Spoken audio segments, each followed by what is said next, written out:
Welcome back. Next topic நம்ம என்ன பார்க்க போறோம்னா cash transfer from counter to treasury. So கவுண்டர்ல எல்லா டிரான்சாக்ஷனும் முடிச்சதுக்கு அப்புறம் கவுண்டர்ல இருக்க கேஷை ட்ரெஷரிக்கு எப்படி ட்ரான்ஸ்ஃபர் பண்ணலாம் அப்படிங்கிறத பார்க்க போறோம். இப்போ நான் கவுண்டர் பிஏவா லாகின் பண்ணியிருக்கேன். அதுல புக்கிங் சொல்யூஷன்ஸ், அதுல கவுண்டர் ஆபரேஷன்ஸை கிளிக் பண்றேன். அதுல டிரான்ஸ்ஃபர் கேஷ் அப்படின்னு ஒரு ஆப்ஷன் இருக்கு பாருங்க. Click on transfer cash. அதுல choose counter to treasury.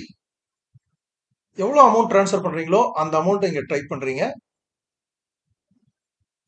Denomination இங்க டைப் பண்றீங்க.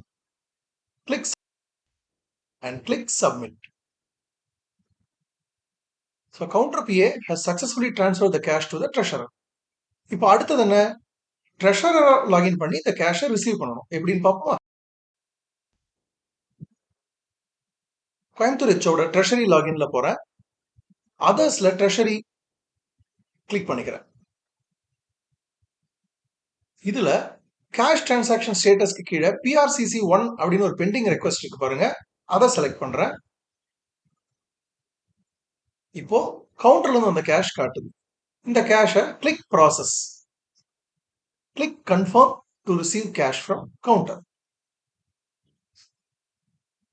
இப்போ the cash is successfully acknowledged by the treasurer.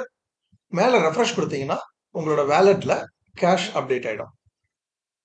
Cash transfer from கவுண்டரோட கம்ப்ளீட் ஒர்க் ஃப்ளோ என்னன்னு பார்ப்போமா? Here it is. Thank you.